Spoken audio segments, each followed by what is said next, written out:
छत्रपती संभाजी महाराज हे धर्मवीर की स्वराज्य रक्षक। जय शिवराय। अमोल ते अनमोलच्या आजच्या व्हिडिओमध्ये तुमचं मनापासून स्वागत आहे। खरं तर आजचा व्हिडिओ जो महाराष्ट्रात सध्या जी चर्चा सुरू आहे, जो वाद सुरू आहे, त्यावर भाष्य करणारा व्हिडिओ आहे। छत्रपती संभाजी महाराज हे धर्मवीर की स्वराज्य रक्षक। मला अनेकांनी सल्ला दिला, अनेकांनी ही मागणी केली की यावर मी भाष्य करायला हवं, यावर मी बोलायला हवं। अनेकांनी अशी अपेक्षा व्यक्त केली, अनेकांनी असा सल्लाही दिला की कशाला आपल्याला याच्यामध्ये बोलायचंय। छत्रपती संभाजी महाराजांचा जो तर्कशुद्ध इतिहास आहे, जो खरा इतिहास आहे, तो मालिकेच्याद्वारे असेल, शिवपुत्र संभाजी महानाट्याच्याद्वारे असेल, मांडण्याचं काम तुम्ही करताय। आणि हे करत असताना यावर नेमकं बोलण्याचं कारण आहे का, यावर नेमके बोलण्याची गरज आहे का? मी प्रामाणिकपणे सांगू इच्छितो की हा व्हिडिओ पूर्णपणे अराजकीय आहे। कारण माझं स्वतःचं कायम एक असं म्हणणं आहे की इतिहासाकडे केवळ अभिनिवेशातून बघण्यापेक्षा तर्कशुद्ध बुद्धीनं पाहणं फार गरजेचं आहे। त्या इतिहासातून आपल्याला नेमक्या काय प्रेरणा मिळतात हे पाहणं फार गरजेचं आहे। आणि अशा वेळी ही चर्चा सुरू झाली आहे। माननीय माजी उपमुख्यमंत्री आणि विरोधी पक्षनेते अजितदादा पवार यांनी अधिवेशन काळामध्ये हे विधान केलं आणि त्यावरून ही चर्चा सुरू झाली। छत्रपती संभाजी महाराज धर्मवीर की स्वराज्य रक्षक। आणि त्यासाठी आजचा हा व्हिडिओ आहे। खूप तर्कसंगत पद्धतीनं मला जे उमगलं, मी कोणीही इतिहास संशोधक नाही, मी इतिहासाचा फार गाढा अभ्यासक नाही, परंतु स्वराज्य रक्षक संभाजी ही मालिका करत असताना जे मला जाणवलं, शिवपुत्र संभाजी हे महानाट्य करत असताना, शंभूराजे हे नाटक करत असताना गेले 13-14 वर्ष सातत्यानं या विषयावर तर्कशुद्ध पद्धतीनं विचार करत असताना जे जे जाणवलं ते तुमच्या समोर मांडण्याचा या व्हिडिओतून मी प्रयत्न करतोय। आणि पहिल्यापासून आपण याचा विचार करू। जे मी कायम असं म्हणतो की इतिहासाचा तर्कशुद्ध बुद्धीनं विचार करायला हवा। जर आपण याचा विचार केला तर छत्रपती संभाजी महाराजांविषयी अनेकांनी अनेक गोष्टी लिहून ठेवल्या। या अनेक गोष्टी लिहून ठेवत असताना सुरुवातीला छत्रपती संभाजी महाराज धर्मवीर ठरतात का, या अँगलचा आपण विचार करू। जर आपण शंभूराजांनीच लिहिलेला बुधभूषण हा ग्रंथ पाहिला तर या बुधभूषण ग्रंथामध्ये छत्रपती संभाजी महाराजांनी धर्माची फार उत्तम चिकित्सा केलेली, त्यावर काही श्लोक त्यांनी नक्कीच रचलेले आहेत। हे करत असताना छत्रपती शिवाजी महाराजांनी जो एक दंडक घालून दिला होता, एक फार महत्वाचा दंडक घालून दिला होता, तो म्हणजे माणूस हा धर्मासाठी नाही तर धर्म हा माणसासाठी आहे। आणि त्यामुळे लोककल्याण हे स्वराज्याचं मूळ ध्येय होतं, हा मूळ गाभा होता। आणि असं करत असताना मग जबरदस्तीनं ज्यांचं धर्मांतर झालं त्यांचं शुद्धीकरण करून घेऊन त्यांना पुन्हा हिंदू धर्मात घेणं, म्हणजे आपल्या सगळ्यांना माहीत असलेलं उदाहरण हे सरसेनापती नेताजीराव पालकरांचं उदाहरण आहे। त्यांना पुन्हा छत्रपती शिवाजी महाराजांनी शुद्धीकरण करून पुन्हा त्यांचं हिंदू धर्मात त्यांचं स्वागत केलं होतं। ही गोष्ट आपल्या समोर आहे। आणि असं असताना छत्रपती संभाजी महाराजांनी कायम हा कित्ता गिरवला। एवढंच नाही तर छत्रपती पद धारण केल्यानंतर छत्रपती संभाजी महाराजांनी जबरदस्तीनं घडवून आणलेल्या धर्मांतरावर सुद्धा बंदी आणली होती। इतकंच नाही तर धर्माविषयक ज्या ज्या गोष्टी होत्या, म्हणजे छत्रपती संभाजी महाराजांचा जो वकूब होता, छत्रपती संभाजी महाराजांचं जे प्रभुत्व होतं वेगवेगळ्या भाषांवर, संस्कृत भाषेवर सुद्धा त्यांचं प्रकांड पांडित्य होतं आणि ते पांडित्य आपल्याला बुधभूषणमध्ये दिसतं। मग असं असताना धर्मवीर ही उपाधी त्यांना का लागली? तर धर्मवीर ही उपाधी लागत असताना अनेकांचं असं म्हणणं आहे की छत्रपती संभाजी महाराजांनी धर्मासाठी बलिदान दिलं। आता धर्मासाठी बलिदान दिलं या गोष्टीचा जर आपण चिकित्सक पद्धतीनं विचार केला तर तत्कालीन जे पुरावे आहेत, म्हणजे कायम इतिहासामध्ये काही अस्सल साधनं असतात, काही उत्तरकालीन पुरावे असतात। आता यातले अस्सल साधनं जर आपण बघितली तर यामधले काही इतिहासकार आहेत, म्हणजे खाफी खान आहे, ईश्वरदास नागर आहे, भीमसेन सक्सेना आहे आणि त्याचबरोबर साकी मुस्तैद खान आहे। हे चारही इतिहासकार यांनी जे काही लिहून ठेवलंय, हे लिहून ठेवलेलं जे आहे, जे पुरावे उपलब्ध आहेत, समकालीन पुरावे उपलब्ध आहेत, या समकालीन पुराव्यांमध्ये असं स्पष्टपणे लिहिलेलं आहे की औरंगजेब बादशाहनं शंभूराजांना बंदी बनवल्यानंतर, शंभूराजांना दग्यानं कैद केल्यानंतर दोनच महत्वाचे प्रश्न विचारले आणि हे प्रश्न होते स्वराज्याचा खजिना कुठे आहे आणि दुसरा प्रश्न होता औरंगजेबाची कोण कोण लोक हे संभाजीराजांना सामील आहेत, हे दोनच प्रश्न हे औरंगजेबाने विचारले असं हे चारही इतिहासकार त्यांच्या लिखाणामध्ये हे नमूद करतात. आणि त्यामुळे जबरदस्तीनं धर्मांतर करण्याला संभाजीराजांनी नकार दिला या गोष्टीला समकालीन पुराव्यांमध्ये कुठेही आधार मिळत नाही. दुसरी फार महत्वाची गोष्ट होते की ही केवळ सत्ता वर्चस्वाची लढाई होती की ही धर्मयुद्ध होतं. जर हे धर्मयुद्ध असेल तर आपण पाहिलं तर एक फार महत्वाची गोष्ट समोर येते की याच औरंगजेब बादशाहनं आदिलशाही नेस्तनाबूत केली, कुतुबशाही नेस्तनाबूत केली.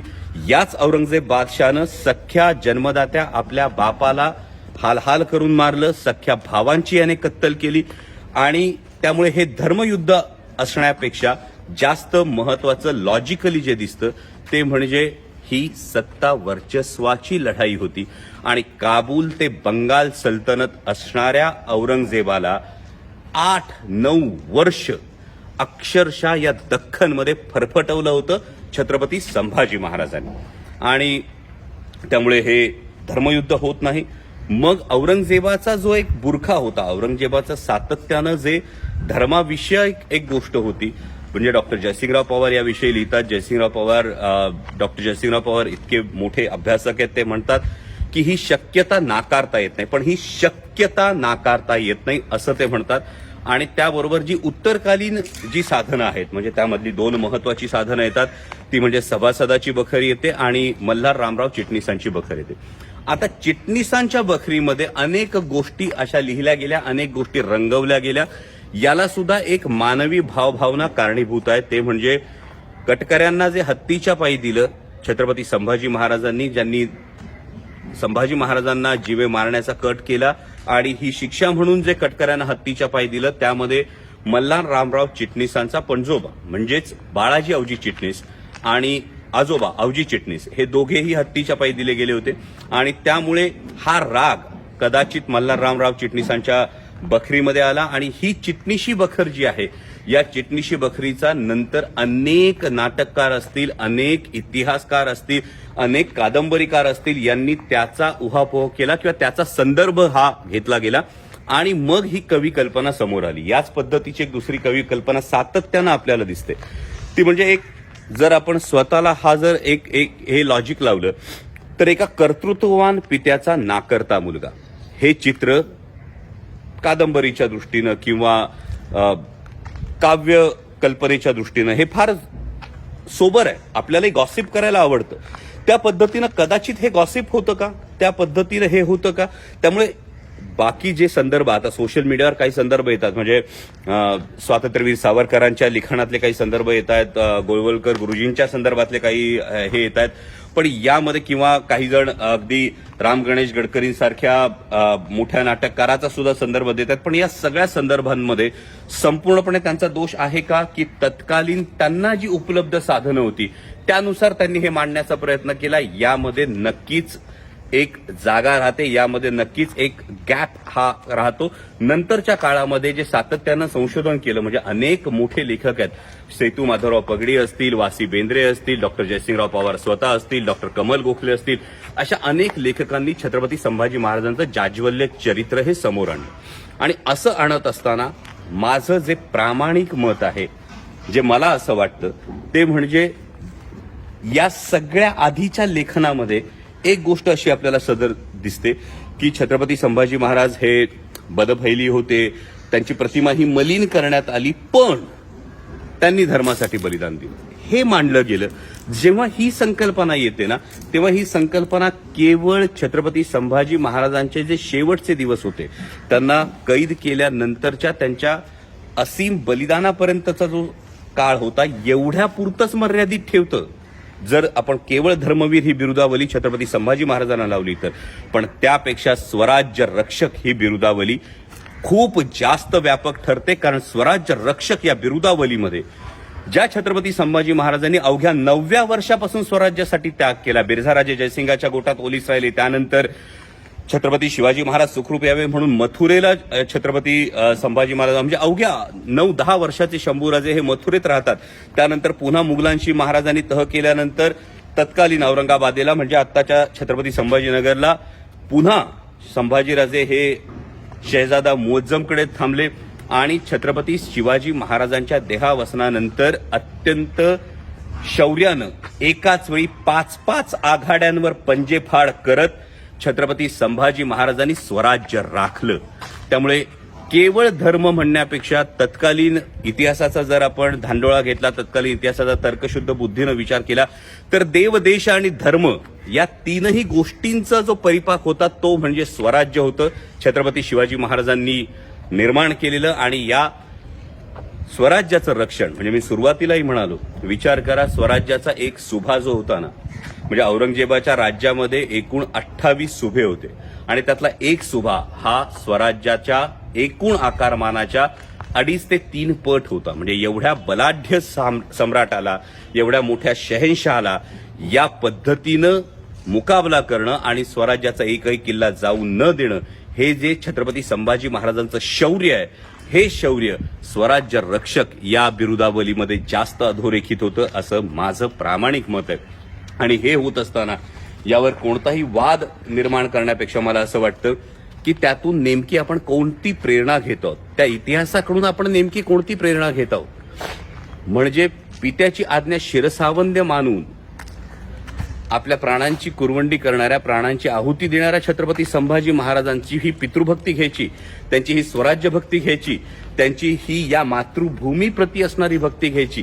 या गोष्टी आपण खरं तर नमूद केल्या पाहिजेत. कारण छत्रपती संभाजी महाराजांचं जे बलिदान आहे, या बलिदानानं एक फार मोठी प्रेरणा या हिंदुस्थानाला दिली आणि ती प्रेरणा होती की छत्रपती संभाजी महाराजांच्या बलिदानानंतर 18 वर्ष सर्वसामान्य रयत लढली. ज्या पद्धतीनं औरंगजेबानं छत्रपती संभाजी महाराजांची हत्या केली त्याचा एक राग म्हणू शकतो, छत्रपती संभाजी महाराजांच्या बलिदानामुळे मिळालेली प्रेरणा म्हणू शकतो. 18 वर्ष सर्वसामान्य रयत लढली आणि काबूल ते बंगाल सल्तनत असलेल्या औरंगजेबाला परत स्वतःच्या राजधानीत जाता आलं नाही, परत स्वतःच्या राज्यात जाता आलं नाही. त्याची कबर या दख्खनमध्येच खोदली गेली. हा मराठ्यांचा सर्वोच्च पराक्रम आहे आणि त्यामुळे केवळ धर्मासाठी बलिदान दिलं असं म्हणणं, हा मला असं वाटतं छत्रपती संभाजी महाराजांच्या जाज्वल्य चरित्रावर, छत्रपती संभाजी महाराजांच्या शौर्याचा हा पूर्णपणे न्याय देणं होत नाही. उलट स्वराज्य रक्षक या बिरुदावलीनं छत्रपती संभाजी महाराजांचं जे व्यापक कार्य होतं, या कार्याला फार मोठा न्याय दिला जातो. म्हणजे एकाच वेळी 16 भाषांवर असणारं त्यांचं प्रभुत्व असेल, नखशिखा, नायिकाभेद, 7 शतक, बुधभूषण असे 4 ग्रंथ लिहिणं असेल, एकाच वेळी 5 आघाड्यांवर मी कायम पंजेफाड म्हणतो, एकमेव राजा आहे ज्यानं परकीय सत्तेला सुद्धा गुडघे टेकायला भाग पाडलं होतं. म्हणजे छत्रपती संभाजी महाराजांची जी गोवा मोहीम होती, पोर्तुगीज जे इंग्रजांच्या पाठोपाठ जे फार मोठं राज्य होतं, या पोर्तुगीजांना दे माय धरणी ठाय करून ठेवणारे छत्रपती संभाजी महाराज होते. त्यामुळे जो हा स्वराज्याचा छावा होता, शिवसिंहाचा छावा होता, छत्रपती संभाजी महाराज होते, त्यांच्या कार्यकर्तृत्वाला खरा न्याय हा स्वराज्य रक्षक या बिरुदावलीमुळेच मिळू शकतो असं माझं प्रामाणिक मत आहे. यामध्ये कोणताही राजकीय हेतू नाही. पण जर आपण तर्कसंगत पद्धतीनं पाहिलं तर हे अवघड आहे. कारण अनेक वर्ष एक गोष्ट आपल्या मनावर बिंबवण्यात आलेली आहे.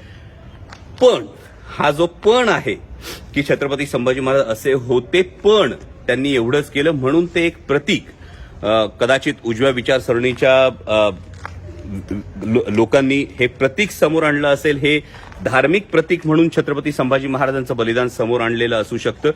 परंतु जर तर्कशुद्ध पद्धतीनं समकालीन पुराव्यांचा जर विचार केला तर या सगळ्या गोष्टींतून माझ्या धाकल्या धन्यांसाठी, छत्रपती संभाजी महाराजांसाठी धर्मवीर या बिरुदावलीपेक्षाही स्वराज्य रक्षक ही बिरुदावली व्यापक ठरते. आणि आज योगायोग आहे की ज्या ठिकाणी स्वराज्य रक्षक संभाजी ही मालिका झाली, जिचं चित्रीकरण झालं, त्याच ठिकाणी उभं राहून हा व्हिडिओ करतोय. व्हिडिओ आवडला तर जरूर शेअर करा आणि हो, यावर कोणत्याही राजकीय हेतूनं अकारण टीका टिप्पणी करण्यापेक्षा तर्कशुद्ध बुद्धीनं याचा विचार करा. तुमच्याकडे जर कुठलं समकालीन पुरावा असेल, अस्सल पुरावा असेल तर जरूर तो समोर आणा. पण समकालीन पुरावा हा त्या काळातल्या इतिहासकारांनी, त्या काळातल्या नोंदी ठेवणाऱ्या लोकांनी लिहिलेला असतो, त्याला समकालीन पुरावा म्हणतो.